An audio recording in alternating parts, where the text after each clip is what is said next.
Il y a des jours où le cœur sent que quelque chose est en train de bouger, même si, extérieurement, tout semble identique. Comme si une vérité restée cachée pendant longtemps commençait à pousser de l'intérieur, cherchant à émerger. C'est une sensation étrange, presque électrique, qui t'accompagne dès le réveil jusqu'au moment où tu te couches. Ce n'est pas de l'anxiété, même si cela peut parfois y ressembler. Ce n'est pas de la nostalgie, même si le passé revient avec une force inhabituelle. C'est quelque chose de plus profond, un savoir silencieux qui s'installe dans ta poitrine et te murmure que l'histoire n'est pas encore terminée. Peut-être as-tu remarqué de petits changements difficiles à expliquer. Un instant où l'air semble plus dense, comme si l'atmosphère transportait une information invisible. Tu ne sais pas mettre des mots dessus, mais ton corps, lui, reconnaît ce signal. Souvent, nous croyons que ces sensations sont de l'imagination, des mécanismes pour nous consoler face à l'absence. Pourtant, bien souvent, ce sont des signaux qui voyagent de l'autre personne vers toi, comme si son éveil intérieur venait toucher le tien à travers la distance. Rien de tout cela n'arrive par hasard, même si cela peut en donner l'impression. Dans le vaste tissu de la vie, où des millions de possibilités coexistent, tu es arrivé à cet instant précis pour une raison. Carl Jung, l'un des grands explorateurs de la psyché humaine, affirmait qu'il n'existait pas de coïncidence vide. Il appelait cela la synchronicité. Des moments où le monde intérieur et le monde extérieur s'alignent pour révéler un sens caché. Si ce message résonne en toi, abonne-toi et laisse un cœur. Ce simple geste permet à cette réflexion de continuer à atteindre ceux qui en ont besoin. Ce que tu es en train de vivre n'est ni une obsession, ni une incapacité à lâcher prise. C'est une résonance. Jung expliquait que nous sommes tous reliés par un inconscient collectif, un réseau profond où les âmes se frôlent avant même que les corps ne se rapprochent. Si aujourd'hui tu ressens cette agitation intérieure, c'est parce que, de l'autre côté de ce fil invisible, quelqu'un a commencé à tirer. Cette personne, celle qui a marqué ton monde intérieur, affronte quelque chose qu'elle ne peut plus continuer à réprimer. Pendant longtemps, la logique t'a dit d'oublier, de croire que le silence était une réponse définitive. Pourtant, une partie de toi est restée ouverte, non par faiblesse, mais par sagesse. Ton intuition a agi comme une boussole silencieuse, te rappelant que les liens d'âme ne se rompent pas avec la distance physique. Il existe des connexions qui défient le temps. Ce que tu perçois maintenant est le prélude à une rupture du silence, des défenses qui tombent, des vérités qui ne peuvent plus rester cachées. Avant que ce silence ne se brise sur le plan physique, quelque chose d'essentiel doit être compris. Il ne s'agit pas d'un retour impulsif ni d'un geste né de la solitude. C'est un mouvement intérieur beaucoup plus profond. La psyché n'agit jamais sans raison. Lorsqu'une personne réapparaît après un long silence, c'est qu'une structure interne a commencé à s'effondrer. Ce qui semblait être de la stabilité n'était en réalité qu'une contention. Et lorsque cette contention cède, la vérité émotionnelle cherche une issue, même si cela implique la peur, la honte ou la perte de contrôle. C'est ici qu'apparaît l'un des mythes les plus douloureux que tu as porté en silence. Croire qu'il ou elle est parti parce qu'il ne ressentait pas assez. L'esprit a besoin d'explications simples pour survivre à la douleur. Mais dans les liens d'âme, la réalité est souvent inverse. Cette personne n'a pas fui par manque, elle a fui par excès. Elle ressentait trop, sans savoir comment le contenir.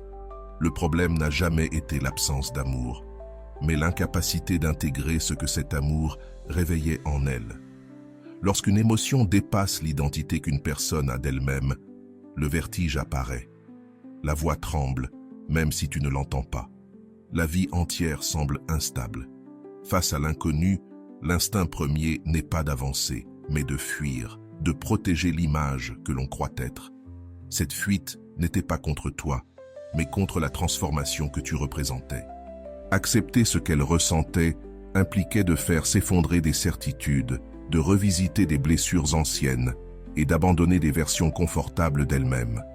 C'est ici que le concept de l'ombre, décrit par Jung, devient essentiel pour ta paix intérieure. Nous portons tous un sac invisible rempli de peur, de manque et de désirs inavoués. Quand cette personne t'a rencontré, tu n'as pas été seulement de l'amour ou de la compagnie. Tu as été un miroir, un reflet trop clair. Ta présence a éclairé des zones restées dans la pénombre pendant des années. Et tout le monde n'est pas prêt à se regarder sans défense. En te regardant, elle ne voyait pas seulement ce que vous pouviez construire ensemble. Elle voyait aussi sa peur de ne pas être à la hauteur, sa terreur face à la vulnérabilité, des blessures encore douloureuses au moindre contact. Ce n'était pas du chaos dirigé vers toi, c'était un chaos intérieur. Il y avait une vérité qu'elle ne pouvait pas admettre, parce qu'elle savait que l'admettre changerait tout. Quand l'ego se sent menacé, il ne dialogue pas, il se défend. Parfois, briser le miroir semble plus facile que de le regarder. Pendant ce temps, alors que toi tu doutais de ta valeur, cette personne menait une bataille silencieuse entre le contrôle et l'émotion. Elle a choisi la sécurité apparente de ce qu'elle connaissait, tout en sachant que cette vie était grise. Elle a préféré la rigidité à la transformation. Certains choisissent de ne pas ressentir, parce que ressentir les obligerait à reconstruire toute leur structure intérieure. Ce n'était pas une lâcheté consciente, mais un mécanisme primitif de survie émotionnelle. Elle a alors bâti une forteresse autour de son cœur. Des excuses rationnelles, des occupations constantes, des silences prolongés. Elle a cru qu'en restant suffisamment loin, l'intensité finirait par se dissiper. Mais ce qui est réprimé ne disparaît jamais, cela s'accumule. Cette fuite n'était pas de la méchanceté, c'était une défense.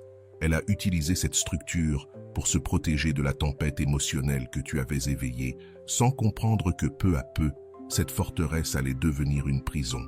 Elle a essayé de vivre depuis l'esprit et non depuis le cœur.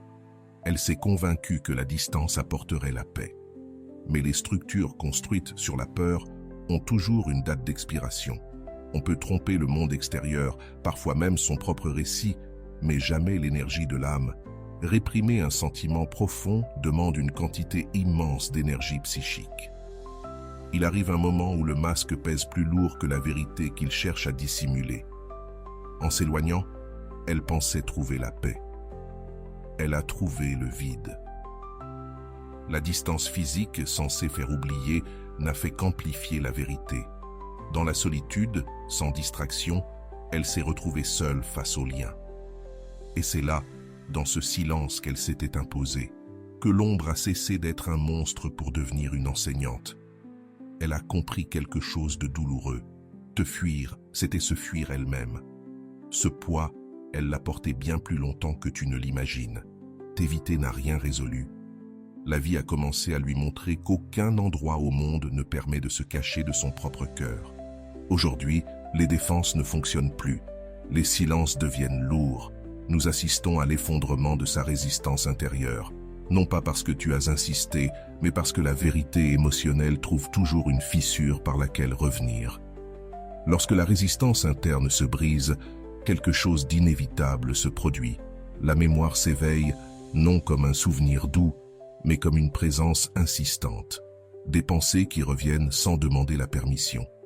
Des scènes apparaissent à des moments neutres de la journée. L'esprit tente de se distraire, mais le corps, lui, se souvient en premier. L'énergie du lien commence à réclamer son intégration. Ce n'est pas du romantisme, c'est de la psychodynamique pure.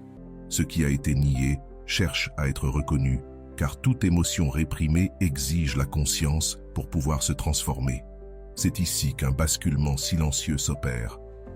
Cette personne commence à comprendre que le problème n'a jamais été toi. Tu as été le déclencheur, le point exact où son identité ne pouvait plus se maintenir intacte. Elle comprend que la douleur qu'elle a évitée ne provenait pas de l'amour, mais du changement que cet amour exigeait. Et lorsque cette compréhension arrive, il n'y a plus de retour en arrière, car l'âme, une fois qu'elle voit, ne peut plus refermer les yeux. Ce processus n'est ni immédiat ni confortable. Il s'accompagne de culpabilité, de nostalgie et d'un sentiment de perte tardive. La question jusque-là évitée surgit enfin. Et si je m'étais trompé? Ce doute marque le début de la vérité, car seul celui qui commence à faire s'effondrer son ancienne narration peut envisager d'en créer une nouvelle. Ce qui semblait autrefois être du contrôle devient maintenant du vide. Et ce vide ne pousse pas vers l'extérieur, mais vers ce qui a été évité.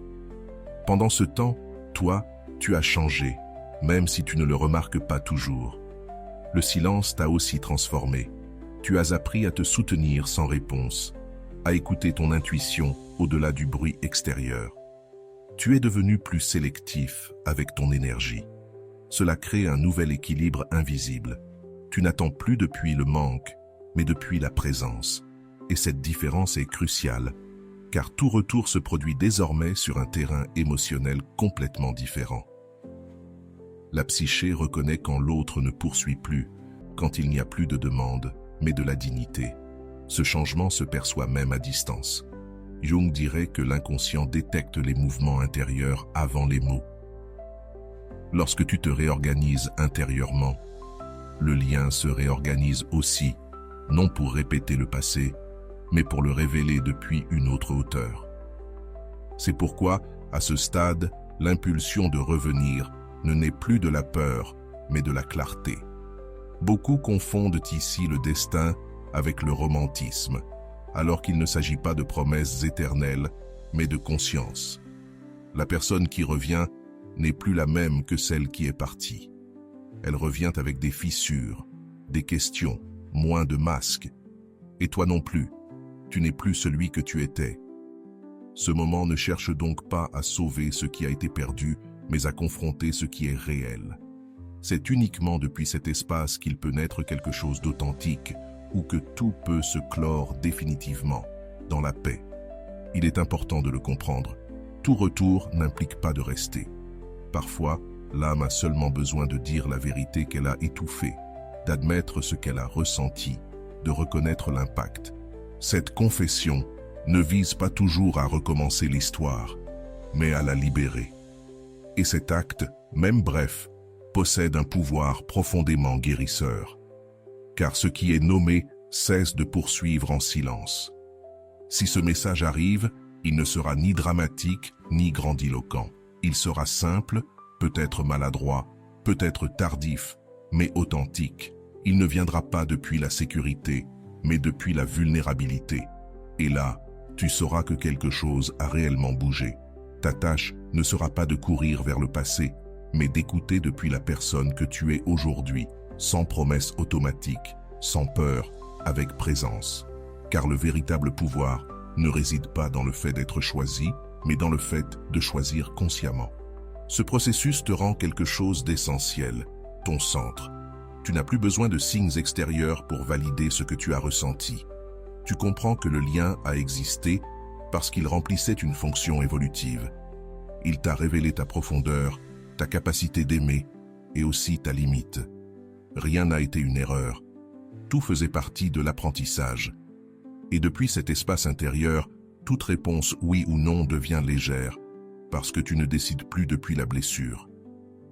Carl Jung nous rappelait que l'intégration de l'ombre ne garantit pas des fins heureuses, mais des fins honnêtes. Et cela est infiniment plus précieux. Si cette histoire revient, ce sera pour dire ce qui n'a pas pu être dit. Et si elle ne revient pas, elle ne te poursuivra plus. Car désormais, tu sais que tu n'as jamais été abandonné. Tu as fait partie d'un processus d'éveil. Et cette vérité, une fois intégrée, te libère pour toujours. Il existe un moment précis dans ce cheminement où quelque chose se stabilise en toi. Tu ne te demandes plus quand l'autre reviendra, ni comment cela se produira. Quelque chose de plus profond se met en place. Tu réalises que ta valeur n'a jamais dépendu de son retour. Cette compréhension n'arrive pas sous forme d'euphorie, mais sous forme de calme. Un calme ferme. Et depuis cet espace, le lien cesse de faire mal.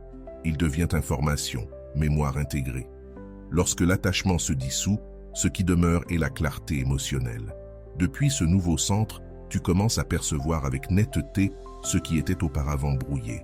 Tu comprends qu'aimer ne consiste pas à poursuivre ni à soutenir les structures de l'autre. Aimer, c'est permettre à l'autre de se confronter à lui-même. Et c'est exactement ce qui s'est produit. Tu n'as pas été un abandon. Tu as été un miroir. Et les miroirs ne supplient pas d'être regardés. Il reflète, simplement.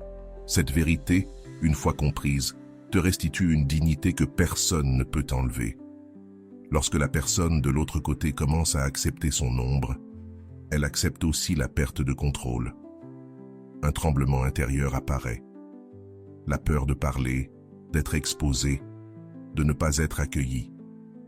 C'est pour cela que le silence a été si long. Ce n'était pas de l'indifférence, mais une préparation inconsciente. Car admettre ce que l'on ressent implique de faire s'effondrer toute une narration, et personne ne traverse ce seuil sans résistance. Mais une fois franchi, il n'y a plus de retour possible. L'approche n'est peut-être pas immédiate. Elle avance par vagues. D'abord la reconnaissance, ensuite le doute, puis l'audace. Mais quelque chose a déjà changé. Le lien n'est plus nié, et cela entraîne des conséquences inévitables. L'inconscient cherche la cohérence. Il ne supporte pas de vivre divisé.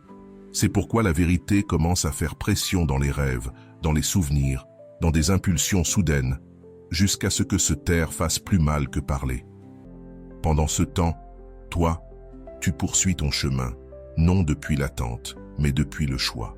Tu deviens plus présent dans ta vie, plus attentif à ce qui est déjà là. Cette énergie ne passe pas inaperçue. Quand quelqu'un cesse de tourner autour d'une absence, quelque chose se réorganise dans le champ émotionnel partagé. Ce n'est pas de la magie, c'est de l'équilibre. Et l'équilibre attire toujours ce qui était désordonné. Si le message arrive, il arrivera quand tu n'en auras plus besoin. C'est ainsi que fonctionnent les véritables intégrations. Il ne viendra pas pour te compléter, mais pour te rencontrer. Et cette différence change tout. Il n'y a plus d'urgence, plus d'anxiété. Il y a l'écoute. Et depuis cette écoute, tu sauras exactement quoi faire. Car lorsqu'on est aligné avec soi-même, l'intuition ne crie pas. Elle murmure, avec une précision impeccable. C'est le point où le passé cesse d'avoir du pouvoir sur toi. Tu peux le regarder sans qu'il t'entraîne. Comprends-tu que tous les liens ne sont pas destinés à durer? Certains sont destinés à éveiller, et cela ne les rend pas moins sacrés. Bien au contraire, on t'a donné une conscience que tu n'avais pas auparavant, et cette conscience vit désormais en toi. Elle est devenue une partie de ta structure émotionnelle mature. Si cette personne s'approche depuis la vérité, tu le sentiras. Il n'y aura ni jeu, ni confusion, ni ambiguïté. L'énergie sera différente, plus humble, plus claire, et tu pourras décider sans peur, parce que tu ne cherches plus à être choisi. Tu cherches la cohérence, et cela ne peut se faire qu'entre deux personnes qui ont regardé leur ombre s'enfuir. Tout le reste n'est qu'une répétition d'une douleur ancienne. C'est ici que se produit la véritable clôture. Elle ne dépend pas de ce que fait l'autre, mais de ce que toi, tu as déjà intégré. Tu sais qui tu es, tu sais ce que tu mérites, et tu sais que tu ne retournes plus vers des versions de toi qui se contentaient de miettes émotionnelles. Cette certitude n'est pas de l'arrogance, c'est de l'amour propre incarné. Et à partir de là, toute histoire future commence proprement, sans les fantômes du passé. Carl Jung disait que ce qui n'est pas rendu conscient se manifeste comme destin. Aujourd'hui, cela ne te gouverne plus. Tu as rendu conscient le lien, la blessure et l'apprentissage. Et pour cette raison, quoi qu'il arrive, tu ne perds pas. Parce que le véritable retour n'est pas toujours celui de l'autre, c'est le tien. Le retour à toi, à ton centre, à ta vérité. Et depuis cet endroit, plus rien ne redevient comme avant. À partir d'ici, quelque chose s'ordonne sans effort. Tu n'interprètes plus les signes, tu ne poursuis plus des significations cachées. Tu observes. Le calme devient ton langage intérieur, et ce calme a du poids. Il est différent de la résignation, c'est de la présence. Quand quelqu'un perçoit cette stabilité, il comprend qu'il ne revient pas sur un terrain fragile, mais dans un espace aux limites claires.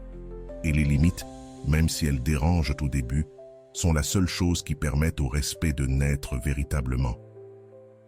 Tu peux ressentir un changement subtil dans l'atmosphère émotionnelle. Pas à l'extérieur, mais à l'intérieur. Moins de bruit mental, moins de dialogue répétitif. C'est la psyché qui ferme des cycles restés ouverts. Lorsqu'une histoire cesse de réclamer ton énergie, elle libère une puissance créative. Ton attention revient à toi, à tes projets, à ton corps, à ton désir. Ce retour n'est pas de l'égoïsme, c'est de l'intégration. car seul celui qui s'habite pleinement peut se lier sans se perdre dans l'autre. À ce stade, si l'autre apparaît, il ne te désarme pas. Il te trouve debout. La conversation, si elle a lieu, ne tourne plus autour du passé, mais autour de la vérité. Il n'y a plus de reproches accumulés, il y a de la clarté. Et cette clarté, paradoxalement, est ce qui permet à l'émotion de circuler sans étouffer. Quand le drame disparaît, il ne reste que l'essentiel. Et l'essentiel parle toujours à voix basse, sans urgence. Il est aussi possible que la rencontre ne se produise pas comme tu l'avais imaginé. Peut-être qu'il n'y aura pas de mots, mais une compréhension intérieure. Et cela suffit, parce que la clôture ne dépend pas de l'autre, elle dépend de ta conscience. Lorsque tu intègres l'expérience, le lien trouve sa place dans ton histoire comme un apprentissage et non comme une blessure. Il cesse de faire mal parce qu'il ne demande plus rien. Il devient une partie de ta narration mature, sans occuper le centre. C'est ici que se révèle une vérité à la fois inconfortable et libératrice. Tous les amours ne viennent pas pour rester. Certains viennent pour t'apprendre à rester avec toi-même. Cet enseignement n'est pas mineur, il est fondamental. Il te rend ton axe et depuis cet axe, tu choisis autrement. Non par peur de répéter, mais par respect pour ce que tu sais désormais de toi. La maturité émotionnelle ne crie pas, elle décide en silence. S'il y a un nouveau départ, il sera différent. Plus lent, plus conscient, sans promesses impulsives, avec des accords clairs. Et s'il n'y en a pas, c'est aussi très bien, parce que tu ne confonds plus l'intensité avec le destin. Tu sais reconnaître ce qui ajoute et ce qui enlève. Cette lecture fine est le cadeau que laisse tout processus d'ombre traversé avec sincérité. Rien de tout cela ne s'apprend sans passer par l'inconfort. Cette dernière partie ne cherche pas à te convaincre de quoi que ce soit. Elle cherche à te rappeler quelque chose que tu sais déjà, mais que tu oublies parfois. Ta vie n'est pas en pause en attendant quelqu'un. Elle est en train de se vivre maintenant. Chaque jour où tu te choisis, le passé perd de sa force et le futur devient un espace ouvert, pas une compensation. Cette sensation de liberté est le signe le plus clair que le cycle a rempli sa fonction. Jung insistait sur le fait que l'individuation est un chemin solitaire, même s'il est rempli de liens. Personne ne peut faire le travail intérieur à ta place, et toi, tu l'as fait. Tu as regardé la blessure sans la nier. Tu as compris le mouvement de l'autre sans te trahir. C'est cela, la maturité. C'est cela, l'intégration. Quand tu arrives là, l'amour cesse d'être un risque, il devient un choix conscient. Alors si aujourd'hui tu ressens de la tranquillité là où il y avait de l'anxiété, fais confiance. Ce n'est pas du vide, c'est de l'espace. De l'espace pour quelque chose de plus aligné, pour quelqu'un de plus disponible, ou simplement pour une version de toi plus présente. Tu n'as rien à précipiter. Ce qui est réel ne s'échappe pas, et ce qui s'en va cesse de faire mal lorsqu'il a rempli son rôle dans ton histoire. C'est le point où tu relâches les épaules et où tu respires différemment. Pas parce que tout est réglé à l'extérieur, mais parce qu'à l'intérieur, il n'y a plus de guerre. Tu as compris, intégré, choisi. Et ce choix t'accompagne partout où tu vas. Quoi qu'il arrive ensuite, tu ne t'abandonnes plus. Et cette fidélité intérieure est la base de tout lien qui mérite d'exister. À partir de là, le temps se ressent autrement. Il ne pousse plus, il accompagne. Ce qui ressemblait autrefois à de l'attente devient un passage conscient. Chaque jour ajoute des couches de compréhension. Tu deviens plus honnête avec toi-même, moins négociable. Et cette cohérence intérieure se remarque, non parce que tu la déclares, mais parce que tu l'incarnes. Quand quelqu'un te perçoit ainsi, il comprend que s'approcher implique de la vérité, pas des promesses vides. Et la vérité exige toujours une présence réelle. Si l'autre doute encore, cela fait aussi partie du processus. L'intégration ne se fait pas au même rythme pour tout le monde. Mais toi, tu ne synchronises plus ta paix avec le temps des autres. C'est essentiel. Aimer sans t'abandonner. Écouter sans te dissoudre. Être disponible sans perdre ton centre. C'est là toute la différence entre le passé et maintenant. Tu n'as pas appris à t'endurcir. Tu as appris à te soutenir avec douceur et fermeté à la fois. Il existe des signes internes qui confirment ce changement. Tu dors différemment. Tu respires plus profondément. Ton esprit ne rejoue plus les anciennes scènes. Et lorsque le souvenir apparaît, il ne fait plus mal, il informe. Et cela, c'est l'intégration. Le corps cesse de réagir parce que l'émotion a été traversée, non pas niée, mais réellement traitée. Ce qui est traité se met en ordre, et ce qui est en ordre laisse de la place à quelque chose de nouveau, même si cela n'a pas encore de forme. Peut-être seras-tu surpris de constater que tu n'idéalises plus le retour. S'il a lieu, tu l'accueilleras avec une curiosité calme. S'il n'a pas lieu, tu continueras d'avancer. Cette liberté intérieure est le véritable indicateur de clôture. Car lorsqu'une histoire cesse de te définir, elle devient une part de ta sagesse. Tu n'as pas besoin de l'effacer. Tu l'intègres. Et à partir de là, tu choisis des relations qui dialoguent avec ton présent, pas avec tes blessures. Ce moment marque une transition silencieuse. Tu passes de la réaction à la réponse, de l'attente à la décision, de la justification au discernement. Et ce changement n'est pas bruyant, il est profond. La vie commence alors à te rencontrer depuis un autre endroit, des personnes plus claires, des liens plus simples, des conversations sans arrière-plan. Parce que lorsque ton énergie se met en ordre, elle attire des expériences qui n'ont plus besoin d'être décodées. Si les retrouvailles ont lieu, elles seront brèves ou transformatrices, mais jamais confuses. La confusion appartient au passé. Aujourd'hui, il y a des limites, de l'écoute, du choix. Et si elles n'ont pas lieu, l'absence ne crie plus. Elle repose. C'est là la différence entre perdre et lâcher. Perdre laisse un vide. Lâcher crée de l'espace. Et l'espace est fertile. Il l'a toujours été. À ce stade, tu comprends quelque chose d'essentiel. Ce n'était pas toi qui avais besoin d'être compris.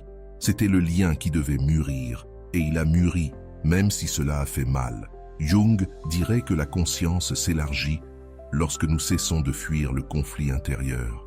Tu n'as pas fui, tu es resté, tu as regardé, tu as intégré.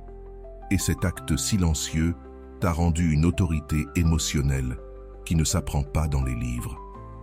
Aujourd'hui, tu sais reconnaître quand une connexion nourrit et quand elle épuise. Tu ne négocies plus ta paix contre de l'intensité, tu préfères la cohérence, la présence, le respect. Cela ne te rend pas froid, cela te rend clair. Et la clarté est une forme élevée d'amour de soi. Depuis cet espace, toute relation future naît avec des racines profondes et non avec des urgences déguisées en passion. Si quelqu'un revient depuis la vérité, tu sauras s'il faut ouvrir ou non, sans culpabilité, sans précipitation, sans besoin de te justifier. Parce que tu as appris que te choisir ne ferme pas le cœur, cela le protège. Et un cœur protégé aime mieux, avec moins de peur, avec plus de conscience, avec la sérénité de celui qui ne s'abandonne plus pour être aimé. Carl Jung affirmait que la plénitude ne naît pas de l'évitement de l'ombre, mais de son intégration. Tu l'as fait. Tu as transformé l'absence en conscience, le silence en compréhension. Aujourd'hui, tu marches différemment. Non pas comme une option, mais comme un choix. Quoi qu'il arrive ensuite, tu sais qui tu es. Et cette certitude est le sol le plus stable sur lequel peut naître un amour véritable. À ce stade, tu ne vois plus le passé comme une blessure ouverte, mais comme une carte. Une carte qui te montre où tu t'es perdu et comment tu es revenu. Chaque silence avait un sens.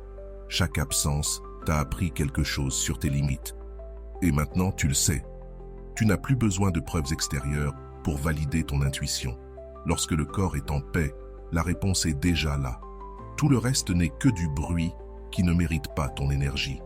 Si cette personne s'approche, ce sera depuis un endroit différent.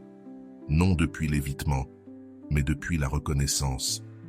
Admettre ce qu'elle ressent ne sera pas un geste romantique, mais un acte de responsabilité émotionnelle. Tu le percevras dans les détails, dans le ton, dans la cohérence, dans l'absence de jeu. Car celui qui a intégré son ombre ne se cache plus derrière des excuses élégantes. C'est ici que tu décides sans pression. Non depuis le désir de réparer, mais depuis la vérité de qui tu es aujourd'hui. Tu sais que l'amour ne se mendie pas et ne se poursuit pas. Il s'offre ou il se retire avec dignité. Et cette capacité à te retirer, si nécessaire, est ta plus grande force.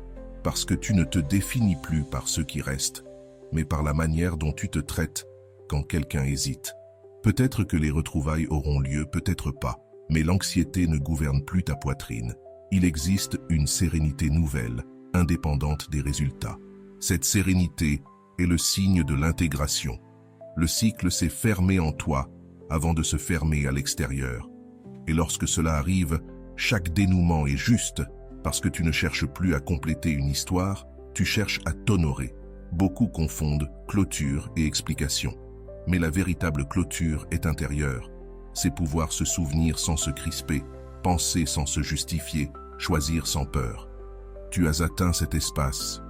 Et depuis là, l'amour cesse d'être une épreuve permanente. Il devient une rencontre entre deux êtres entiers, non entre des manques qui s'accrochent, mais entre des consciences qui se reconnaissent.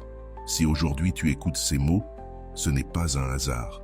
Jung appellerait cela une synchronicité finale, le moment exact où ce qui faisait mal devient compréhensible, là où la compréhension remplace le conflit, là où la vérité ne fait plus peur.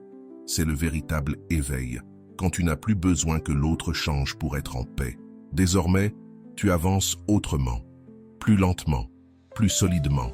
Tu ne poursuis plus des paroles, tu observes des actes. Tu ne chasses plus des promesses, tu choisis la cohérence. Et ce choix redéfinit tout.